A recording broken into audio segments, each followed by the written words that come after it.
The station floated quietly in space above Proxima 7. Inside its walls, alien scientists moved through white corridors with purpose. They had gathered here for one reason. Deep in the vault at the center of the station sat an object that had puzzled the galaxy for 300 years. The sphere of Cathara was beautiful.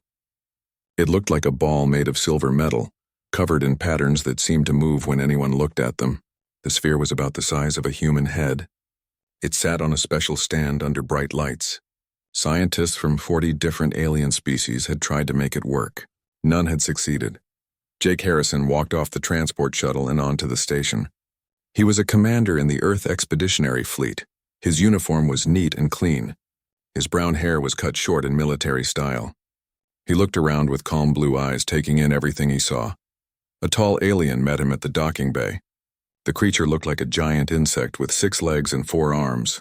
Its name was Zixarel. When it spoke, a small device on Jake's belt translated the clicking sounds into English. "You are the human observer," Zixarel said. The translator made it sound like the alien was confused. "Why did your people send a soldier to watch scientists work?" Jake smiled a little. "I was a scientist before I was a soldier. I spent 8 years studying alien ruins on different planets. I know how to look at old things and try to understand them." Zixarel led him through the station. They passed aliens of all shapes and sizes. Some walked on legs, some floated in the air, some rolled on wheels that grew from their bodies. Jake had been meeting aliens for 5 years now, ever since Earth joined the Galactic Council. He still found the variety amazing. They entered the vault through thick metal doors. The room was large and cold.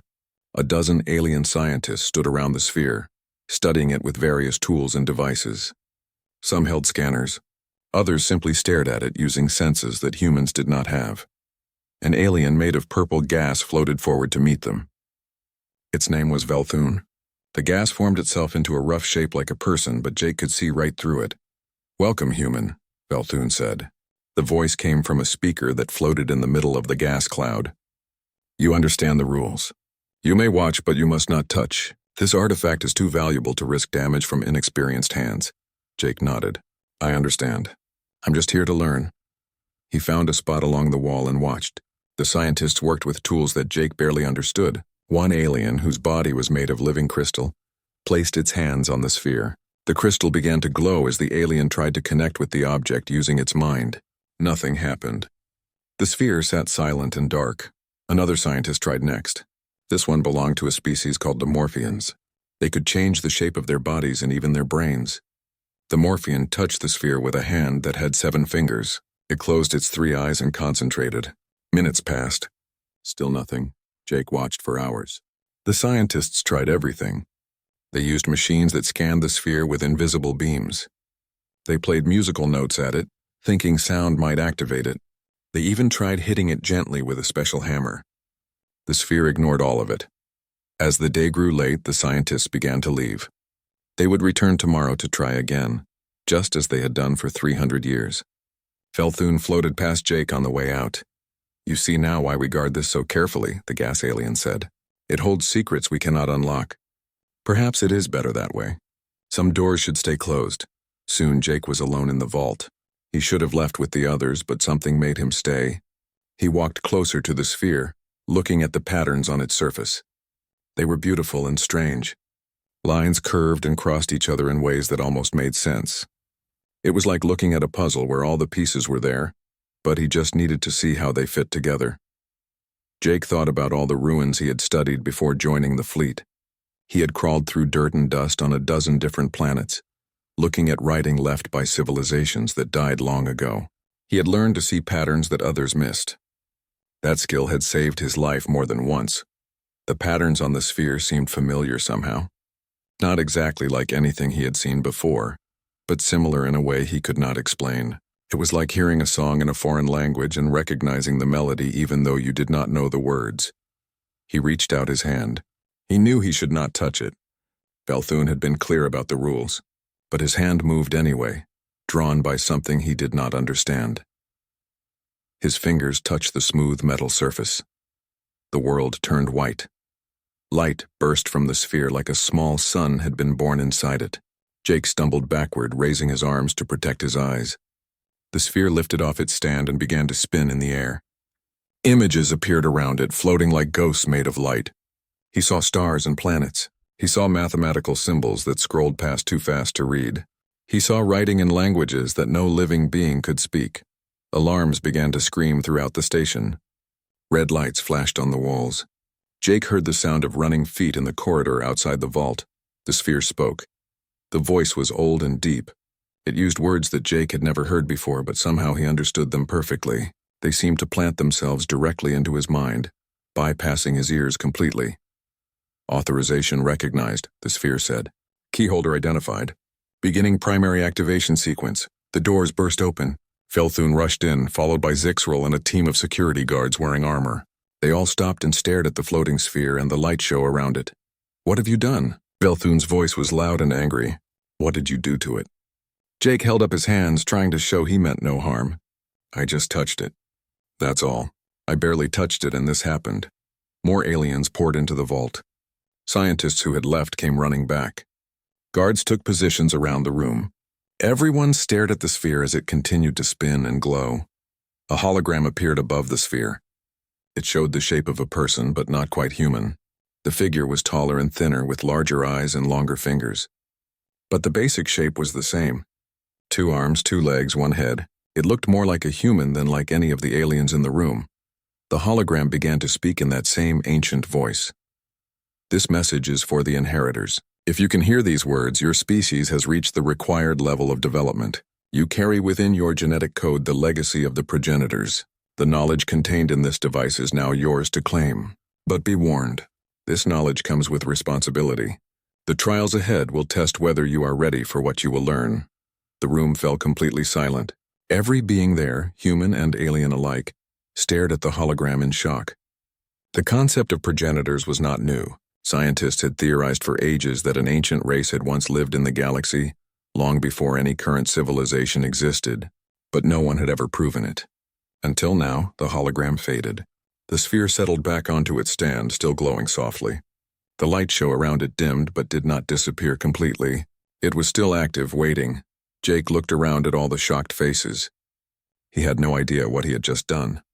He only knew that nothing would be the same after this moment. Zixrel spoke quietly, its voice full of wonder. 300 years. We tried for 300 years. And a human just picked it up like it was nothing.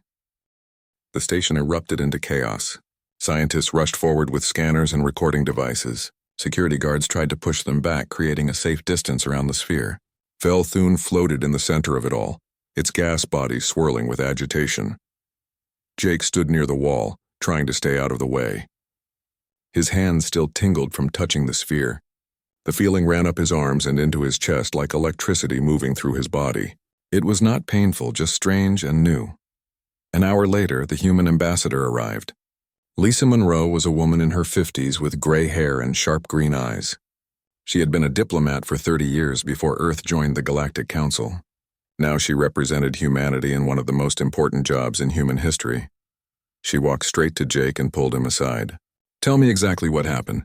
Leave nothing out. Jake told her everything.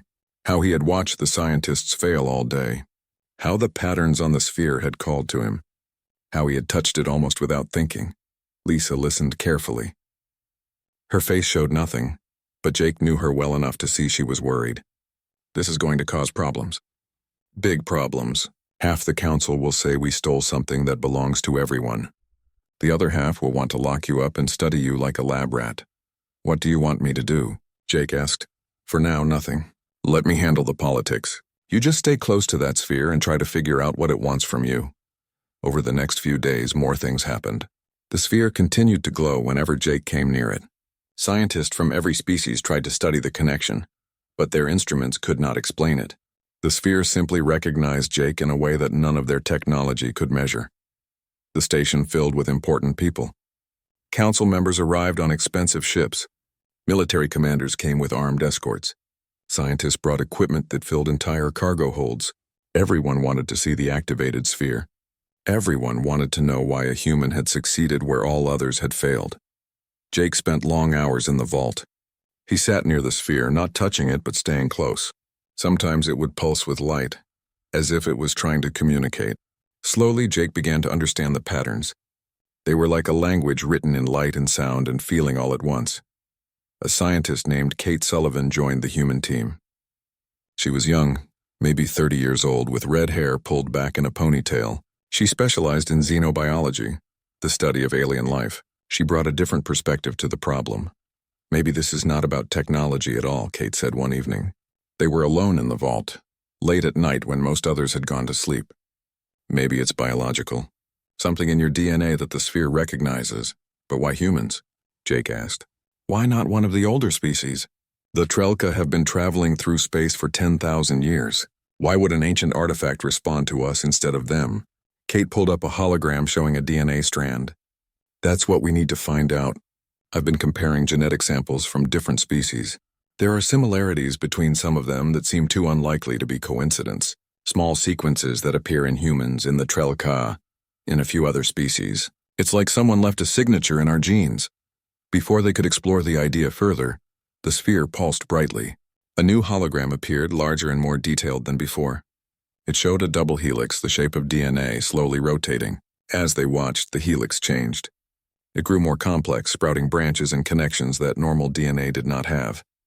The ancient voice spoke again. The progenitors seeded life throughout this galaxy. Genetic markers were placed in certain evolutionary lines. These markers remain dormant until a species reaches sufficient development. The markers are not present in all individuals, but in enough to ensure the legacy continues. Kate grabbed Jake's arm, her eyes wide with excitement. Do you understand what this means? The progenitors were real. They created us, not directly, but they influenced our evolution. They left pieces of themselves in our DNA, waiting for us to grow up enough to find them. The implications were staggering. Jake thought about all of human history, all the wars and struggles, all the great achievements and terrible mistakes. Had it all been leading to this moment? Were humans always meant to find this sphere? The Galactic Council called an emergency session. Representatives from 47 different species gathered in the Great Council chamber.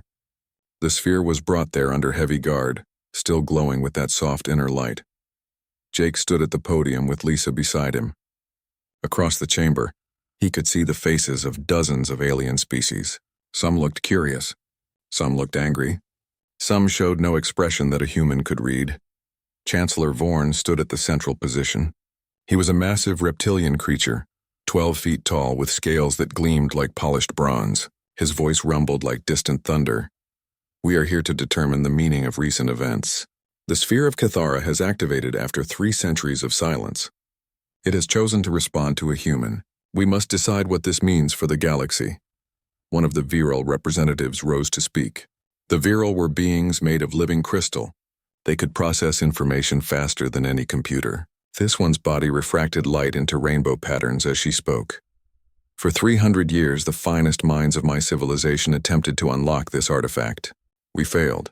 The idea that a species as young as humanity could succeed where we did not is difficult to accept. We must consider the possibility of tampering or deception. Lisa stepped forward, her voice calm but firm. Commander Harrison did nothing except touch the sphere. There was no tampering, no deception. The sphere chose to respond to him. We did not plan this. We did not expect it. But we cannot ignore what happened. Another voice joined the debate. This one belonged to Sorthan, one of the eldest Trelka. The Trelka looked like tall, thin humanoids with silver skin and large dark eyes. They were one of the oldest known civilizations. Perhaps the young human is correct, Sorthan said. His voice was quiet but carried clearly through the chamber. Perhaps this was never about intelligence or technology. The progenitors left their legacy for their children. It appears humans are among those children, as are the Trelka, as are several other species here today. That statement caused an uproar. Representatives began shouting at each other in dozens of languages. The translators struggled to keep up with all the voices.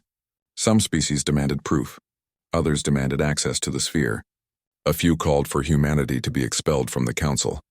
Chancellor Vorn slammed his massive fist on the podium, creating a sound like a hammer hitting stone. "Order, we will have order!" The chamber gradually quieted. Vorn looked at Jake with eyes that had seen centuries of galactic politics. "Commander Harrison, you are at the center of this storm. What do you think the sphere wants from you?" Jake took a breath. He had been a soldier and a scientist. He knew how to face danger and how to solve puzzles, but he had never stood before the leaders of 47 different civilizations and tried to explain something he barely understood himself. "I think the sphere is trying to teach us something," he said. "The progenitors left it here as a message. Not just for humans, but for all their children. Maybe we're supposed to work together to understand it. Maybe that's the whole point." The session continued for hours. Finally, a decision was made. The sphere would remain under council protection. Jake would be allowed to continue studying it, but with representatives from other species present. A mixed expedition team would be formed to explore the knowledge the sphere contained. As the session ended and the chamber emptied, Sorthan approached Jake. The old Trellica moved slowly, using a walking staff for support. "You speak with wisdom beyond your years, young human," Sorthan said. "But wisdom alone will not be enough for what comes next. The progenitors did not leave gifts without purpose. There will be trials. There will be tests. Are you prepared for that?" Jake met the alien's dark eyes. "I don't think anyone can be fully prepared, but I'll do my best." Sorthan nodded slowly. "That is all anyone can do. Rest well, Commander Harrison. Your journey is only beginning." 3 weeks passed in preparation. The Galactic Council assembled an expedition team to explore what the sphere could reveal. Jake was named as the human representative, though several species protested the decision. Lisa insisted that since the sphere responded to Jake, he needed to be involved. Eventually, the council agreed. The team was small by necessity. Too many people would make coordination difficult.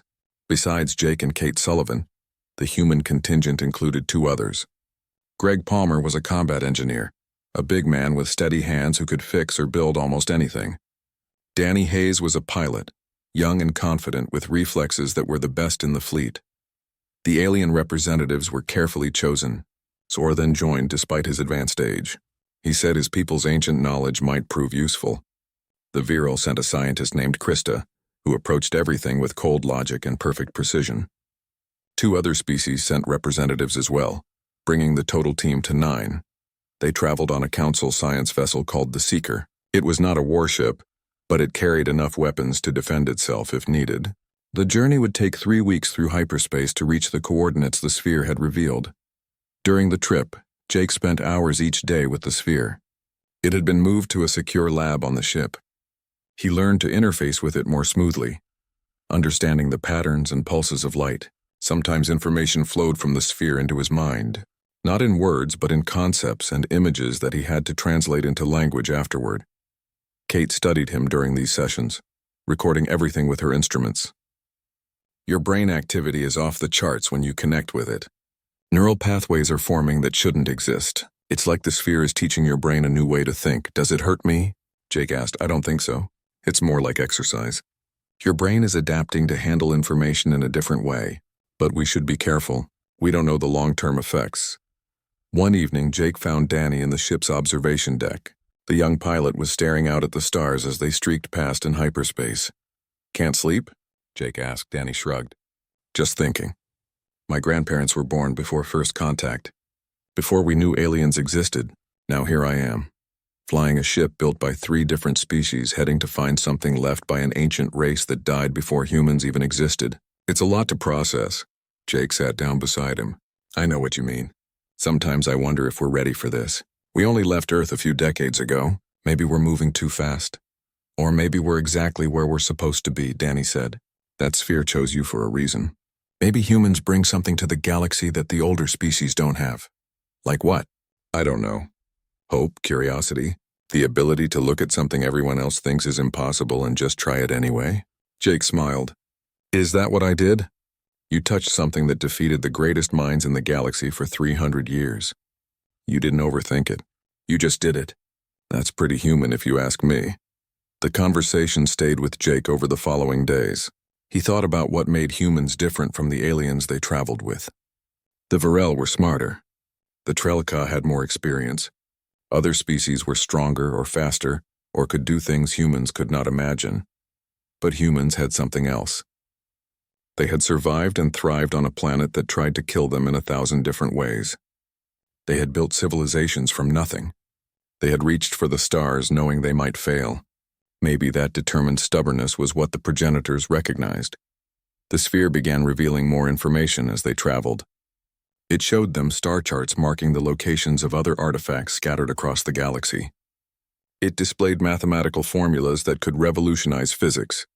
It contained the genetic blueprints of thousands of species, including some that no longer existed. Krista, the VRL scientist, studied the mathematics with intensity. Her crystalline body glowed brighter as she processed the information. This is extraordinary. These formulas could allow us to manipulate gravity, fold space in new ways, maybe even affect time itself. Could they be weaponized? Greg asked. The engineer was always practical, always thinking about how things could be used or misused. Krista's body dimmed slightly, which Jake had learned meant she was uncertain. Almost any advanced technology can be weaponized. The question is intent. What do we choose to do with this knowledge? That was the question that hung over the entire expedition. The progenitors had left behind incredible power. But power could build or destroy. It could unite civilizations or tear them apart. On the 20th day of travel, the ship dropped out of hyperspace. They had arrived at the first coordinates. A massive structure floated in the darkness of space. It was a ring 20 miles in diameter, made of black metal covered in the same shifting patterns as the sphere. Is that a gate? Danny asked from the pilot's seat. It appears to be, Sorthen said quietly. A doorway to somewhere else. Jake held the sphere and it began to resonate. Energy crackled across the surface of the giant ring. The space inside the ring began to change, showing something that was not stars or planets. It was a tunnel of light and color that seemed to fold in on itself. Where does it go? Kate asked. Only one way to find out, Jake said. Lisa had stayed behind on the station to handle the political situation. Before they left, she had given Jake one final instruction. Whatever you find out there, remember you represent all of humanity. Make us proud. Now, staring at the impossible tunnel through space, Jake hoped he could live up to that responsibility. Danny's hands moved across the controls. Everyone strap in. If we're doing this, we're doing it right. The ship moved forward slowly, approaching the ring. The tunnel grew larger, filling the view screen. Jake could feel the sphere vibrating in his hands, resonating with energy from the gate. They crossed the threshold. Reality twisted. Colors that had no names flashed past the windows. Jake felt like he was being stretched and compressed at the same time. His stomach lurched. His vision blurred. The sensation lasted for an eternity and was over in an instant. Then they were through. The ship floated in a space that should not exist. They were inside a pocket dimension, a place carved out of normal reality and hidden away. Around them floated platforms, each one the size of a city. Some held jungles. Others showed deserts or oceans or landscapes that defied description. In the center of it all stood a structure that was both ancient and beautiful. It rose like a mountain, but it was clearly artificial. The architecture was beyond anything humans or any known aliens had created. Towers spiraled upward in impossible patterns. Bridges connected sections that seemed to float without support. The entire structure glowed with soft light. What is that? Greg whispered. Sorthen's voice was full of awe. That is the legacy the progenitors left behind. That is what they wanted us to find. Jake looked at the sphere in his hands. It pulsed steadily like a heartbeat, pointing toward the structure. I think we're supposed to go there, he said. Danny took a breath and moved the ship forward. They were about to discover what the progenitors had really left behind. Whatever it was, Jake knew it would change everything. The ship approached the central structure slowly. Danny kept one hand on the controls, ready to pull back at the first sign of danger, but nothing attacked them. No defenses activated. The structure simply waited, silent and massive. They found a landing platform near what appeared to be an entrance. The platform was made of the same black metal as the gate, smooth and unmarked by time. As the ship settled down, Jake could see symbols carved around the edges of the platform. They matched the patterns on the sphere. Atmospheric scan shows breathable air, Kate reported from her station. Temperature is comfortable. No toxins detected. It's like someone prepared this place for visitors. Or for inheritors, Sorthen said quietly. They gathered in the airlock, checking their equipment. Everyone wore suits that could provide life support if needed, though the scan suggested the environment was safe. Greg carried tools and scanning equipment. Krista floated slightly off the ground, as VRL often did when they were thinking hard. Jake held the sphere carefully. It was warm now, almost hot, vibrating with energy. Whatever was inside that structure, the sphere wanted to get there. The airlock opened. They stepped out onto alien ground. The air smelled clean, like the air after a rainstorm. The light came from everywhere and nowhere, soft and steady. Jake looked up and saw no sun, no sky, just a gentle glow that illuminated everything. The entrance to the structure was 100 feet tall, a doorway built for giants. As they approached, symbols on the walls began to glow. They formed patterns that moved and changed, creating a display that Jake somehow understood. "Welcome, inheritors," the symbols said. "Enter and learn." The doorway opened silently. Inside, they found a corridor that stretched farther than they could see. The walls were covered in murals, paintings that showed the history of countless civilizations. Jake recognized some of them from his studies. Others were completely unknown. "Look at this," Sorthan said, pointing to one mural. "This shows the founding of my people. The day we first looked up at the stars and wondered what was out there." "How could the progenitors know this?" "They were there," Kate said, studying another mural. "Or they watched somehow. These paintings show events from thousands of different species. They documented everything. They walked through the corridor for what felt like hours. The murals told stories of rise and fall, of species that achieved greatness and species that destroyed themselves. Some of the stories had happy endings. Many did not. Finally, the corridor opened into a massive chamber. It was so large that the far walls were barely visible in the distance. In the center stood a pedestal, and on that pedestal rested a sphere identical to the one Jake carried, but much larger. It was the size of a car, glowing with brilliant light. The sphere Jake held began to pull toward the larger one like metal drawn to a magnet. He let it float from his hands and watched as it drifted through the air. When the two spheres touched, the world transformed. Light exploded outward, but it did not hurt to look at. Instead, it felt warm and welcoming. Images appeared in the light, showing memories that were not Jake's own. He saw a civilization at its peak, beautiful and powerful and wise. He saw the progenitors. They had looked similar to humans, though taller and more graceful. They had built wonders across a dozen galaxies. They had understood the fundamental forces of reality and learned to shape them. They had achieved everything a species could achieve. And then they had begun to fall. The images showed the decline, not from outside forces but from within. The progenitors split into factions. They disagreed about how to use their power. Some wanted to share it with younger species. Others wanted to keep it for themselves. The disagreements became arguments. The arguments became conflicts. The conflicts became war. The war was brief and devastating. Weapons that could unmake reality were used without hesitation. Whole sections of galaxies burned. Billions died in moments. And when the dust settled, the progenitors were gone. Not extinct, but scattered and diminished. Their great civilization reduced to ruins and memories. Before they disappeared completely, a few of them tried to make things right. They created the spheres and the gates. They seeded their genetic code into promising species across the galaxy. They left behind their knowledge as a legacy, hoping their children would learn from their mistakes. The vision ended. Jake found himself on his knees, tears running down his face. He was not alone. Everyone in the chamber had experienced the same vision. They had felt the loss and the hope and the desperate wish that someone, somewhere, would do better than the progenitors had done. A presence filled the chamber. Not a voice, but something deeper. It communicated directly with their minds, bypassing language completely. "You have seen our history," the presence said. "You understand what we were and what we became. The tools we created are powerful. They can build civilizations or destroy them. They can unite species or drive them apart.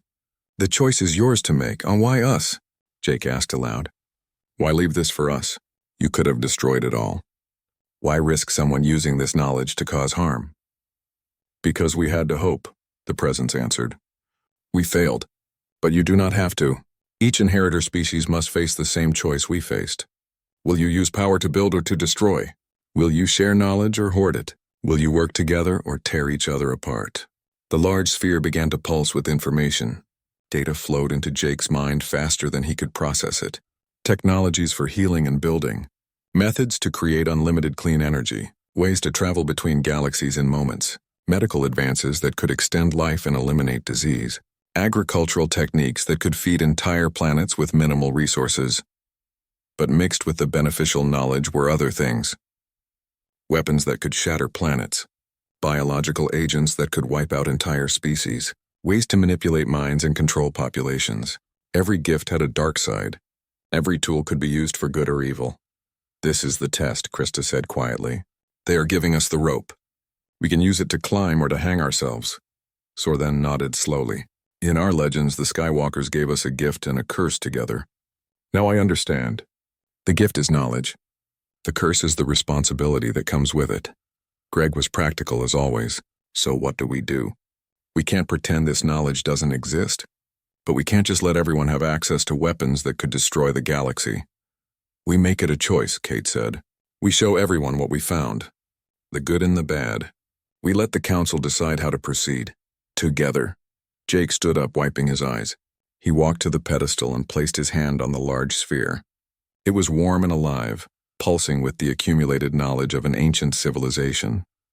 "The progenitors made their choice," he said. "They chose division over unity. They chose power over wisdom. We can choose differently. We have to choose differently." The presence seemed to approve. "You begin to understand. The knowledge is now yours. How you use it will determine whether you are worthy of the legacy you have inherited." The chamber began to change. Panels opened in the walls, revealing rooms full of devices and archives. There was more here than they could explore in a lifetime, more than any single species could understand alone. It would take cooperation between all the inheritor species to fully grasp what the progenitors had left behind. "We need to document everything," Kate said, already pulling out recording equipment. "Every device, every archive, every piece of technology.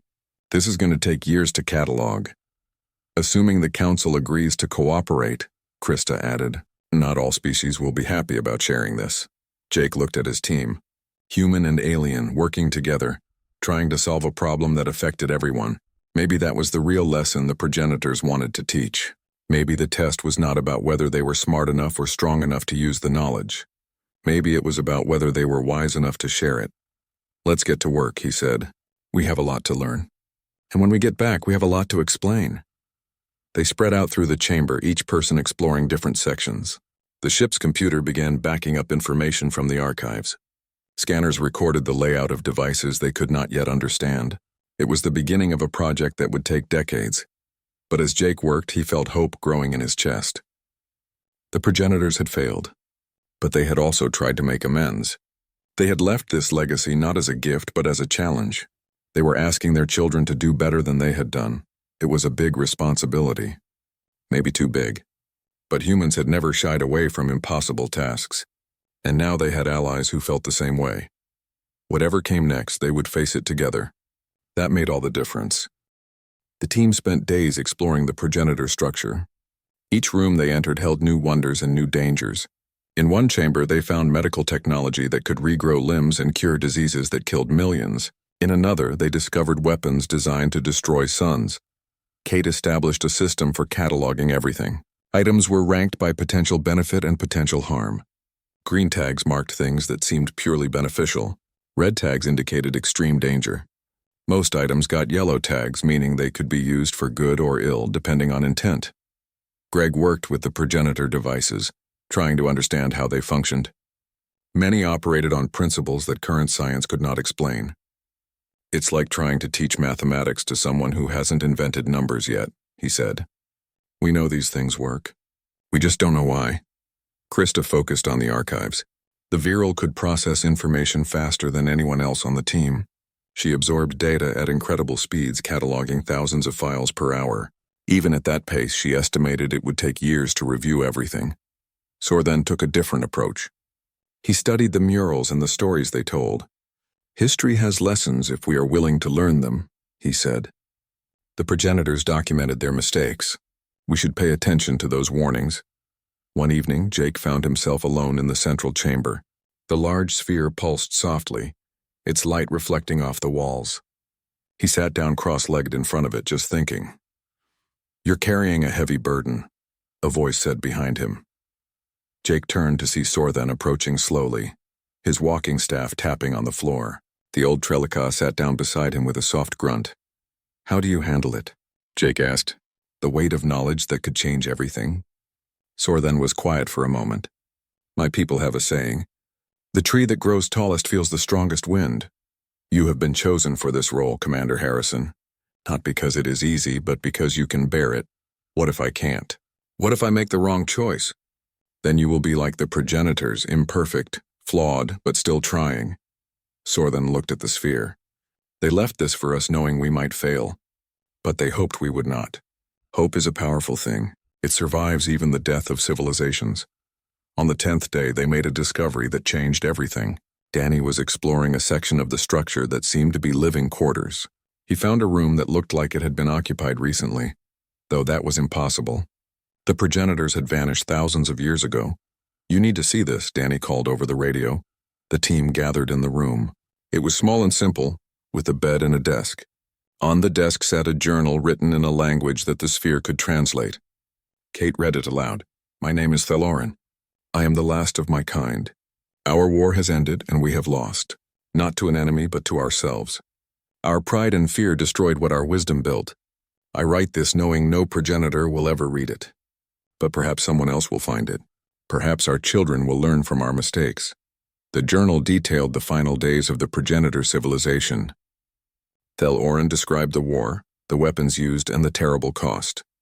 But mostly the journal talked about regret. We had everything, Kate read, her voice shaking slightly. We could have brought peace to the galaxy.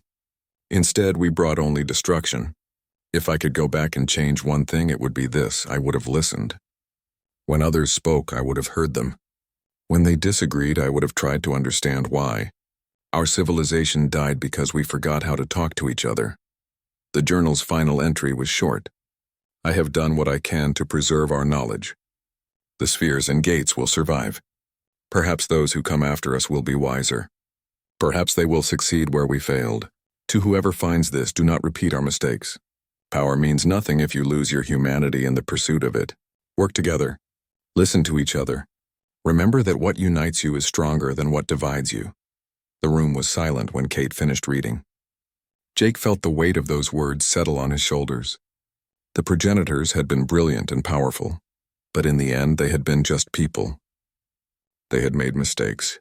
They had let fear and pride drive them apart. We have to take this back, Kate said quietly. The council needs to see this. Everyone needs to understand what really happened to the progenitors. They spent another week documenting everything they could. The ship's storage was filled with data. Greg created detailed schematics of devices they could not bring with them. Krista copied entire archives into her crystalline memory. Finally, it was time to leave. They gathered one last time in the central chamber. The large sphere pulsed gently as if saying goodbye. What happens to this place? Danny asked. Do we just leave it here? We will return, Sorthen said. With others. This knowledge belongs to all the inheritor species. We will need scholars and scientists from every civilization to fully understand it. And guards, Greg added. Some of this technology is too dangerous to leave unprotected. Jake placed his hand on the small sphere, the one that had started everything. It had led them here. It had shown them the truth. Now it would guide them home. Thank you, he said quietly, not sure if the sphere could understand. Thank you for trusting us with this. The sphere pulsed once warmly as if responding. They boarded the ship and lifted off from the platform.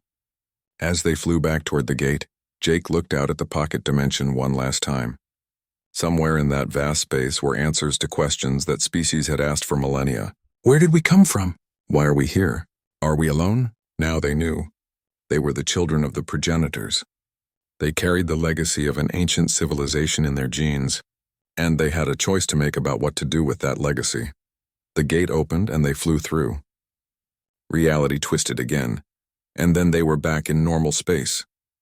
The ring floated silently behind them, waiting for the next journey. Set course for Proxima 7, Jake ordered. We're going home. The ship jumped to hyperspace. Behind them, the gate remained, a doorway to secrets and knowledge. Ahead of them lay the Galactic Council and all the complicated politics that would come with their discovery. Jake looked at his team. Human and alien, working together, trusting each other. If they could do this, maybe there was hope for the larger galaxy as well. The progenitors had tried for centuries to hold their civilization together.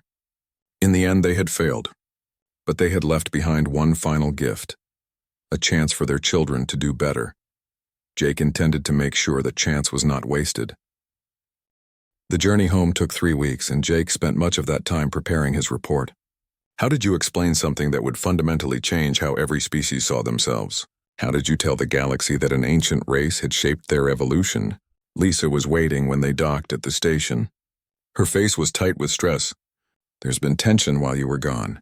Some species are demanding immediate access to whatever you found. Others want it all sealed away. The Council is barely holding together. Then we need to give them something that will remind them why the Council exists in the first place, Jake said. They called a full Council session. Every species sent representatives. The chamber was packed, with aliens standing along the walls when the seats filled up. Jake stood at the central podium with the sphere beside him. Behind him, a screen displayed images from the progenitor structure. Chancellor Vorn called the session to order. Commander Harrison, the Council is eager to hear your report. Jake took a breath and began. He told them everything: the gate, the pocket dimension, the structure filled with knowledge and technology, the mural showing the rise and fall of civilizations, and finally the Journal of Theloran. When he finished, the chamber was silent. Then everyone started talking at once. "This is impossible," said a delegate from the Morphean Collective. "One species cannot be given sole access to such power." "No one is suggesting that," Lisa replied firmly. "We brought this information to the Council. We are sharing everything we learned." "But the sphere responds to humans," the Varel representative pointed out. "That gives your species an advantage that others lack." Sorthan rose slowly to his feet. The old Trelka commanded respect, and the chamber quieted when he spoke. "The sphere responds to certain genetic markers. Humans carry a high concentration of these markers, but they are not alone. My people carry them as well, as do the Nixar and several other species represented here today. We are all inheritors of the progenitor legacy." "Then why didn't the sphere activate for the Trelka?" someone demanded. "Your people studied it for decades." "Because we approached it wrong," Sorthan admitted. "We tried to analyze it, to understand it with our minds. Commander Harrison simply reached out and touched it. Sometimes the simple approach succeeds where complex methods fail." Jake stepped forward again. "The progenitors left this legacy for all their children. Not just humans, not just any single species. They wanted us to work together. That was the whole point. They destroyed themselves through division. We can choose a different path." He activated the screen again, showing excerpts from Theloran's journal, the words of a dying civilization, begging their children not to repeat the same mistakes. The chamber fell silent as delegates read the ancient words. Jake saw emotions crossing alien faces: sadness, understanding, fear, hope. Chancellor Vorn spoke carefully. "What you propose would require unprecedented cooperation, multiple species working together, sharing resources and knowledge equally. The Council has never attempted anything on this scale." "Then maybe it's time we did," Kate said. She had joined Jake at the podium, along with the rest of the expedition team. "The progenitors failed because they stopped working together. We don't have to make the same mistake." Over the following weeks, the Council debated and argued and negotiated. Some species wanted immediate access to progenitor technology. Others urged caution. Slowly, a plan emerged. They would create a new organization, separate from the Council's military or political structures. It would be dedicated solely to studying and managing the progenitor legacy. Representatives from every inheritor species would serve on its governing board. Decisions would require consensus, not simple majority votes. The organization would be called the Legacy Foundation. Its headquarters would be built near the gate in neutral space. Scientists, historians, and ethicists from every species would work together to understand what the progenitors had left behind. Most importantly, nothing would be kept secret. All discoveries would be shared openly with the Council. The Foundation would recommend what technologies should be developed and which should remain locked away. But the final decisions would belong to the Council as a whole. It was not a perfect solution. Many species grumbled about giving up potential advantages. Some worried that dangerous knowledge would leak out despite precautions. But it was a start. It was cooperation instead of competition. It was choosing to work together instead of tearing each other apart. Jake was offered a position as the Foundation's first director. He turned it down. "I'm a soldier and a scientist. I'm not a politician or an administrator, but I'll help however I can." Instead, the council appointed a committee of directors from 5 different species. Sorthan represented the Trelka. Krista represented the Viral. 3 others brought expertise from their own civilizations. They would share leadership, making decisions together. The first expedition back to the progenitor structure launched 3 months after Jake's return. It carried scientists from 20 different species. The ship was twice the size of the Seeker, equipped with labs and living quarters for long-term missions. Jake watched the launch from the observation deck of the station. Kate stood beside him along with Greg and Danny. They had become close during their journey, bonded by the experience of discovering something that changed everything. "Do you think we did the right thing?" Kate asked. "Sharing everything like this?" "I think we did the only thing," Jake replied. "The progenitors tried to keep their knowledge to themselves. It destroyed them. We're choosing a different path." "But what if someone uses that knowledge to cause harm?" Greg asked. "We're giving them the tools to do terrible things. We're also giving them the tools to do wonderful things," Danny pointed out. Medical advances, clean energy, ways to feed populations and explore the universe. The progenitors left behind both kinds of knowledge. We can't just take the good and ignore the bad. It doesn't work that way. Jake thought about Thelorin's journal, about the final words of someone who had watched their entire civilization burn. The progenitors' last wish was that we learn from their mistakes, that we do better than they did. I think sharing their legacy openly, working together to manage it responsibly, that's us doing better. Lisa joined them on the observation deck. The council just voted on the Foundation's charter. It passed with strong support. "Looks like we're really doing this." "How are the individual species reacting?" Jake asked. "Mixed as expected. Some see opportunity, some see danger, but most are willing to give cooperation a chance. Your testimony about Thelorin's journal made a difference. Hard to argue for secrecy and division when you've just read the dying words of someone begging you not to make their mistakes." Over the following months, more discoveries emerged from the progenitor structure.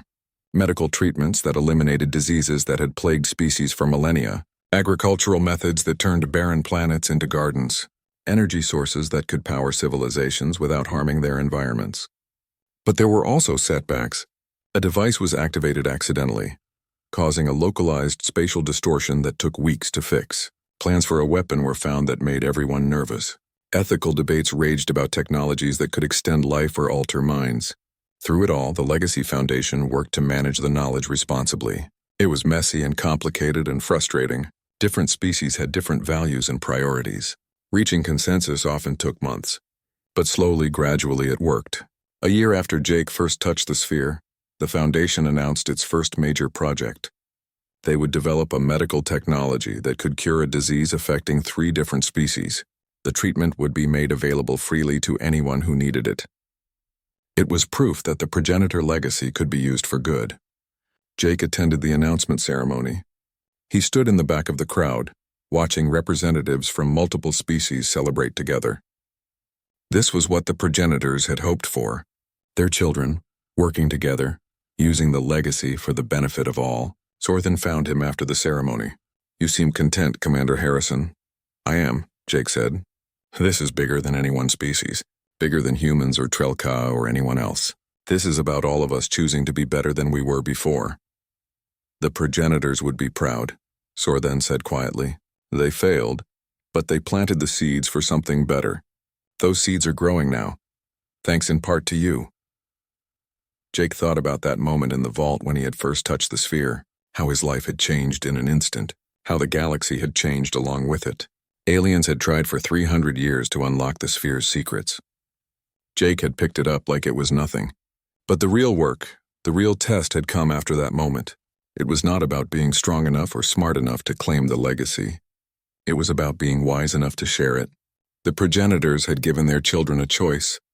Every day in 1,000 small decisions, the galaxy was making that choice. They were choosing cooperation over competition, unity over division, hope over fear. It was not perfect. There were still arguments and disagreements and problems that seemed impossible to solve. But they were solving them together. That was what mattered. Jake looked up at the stars.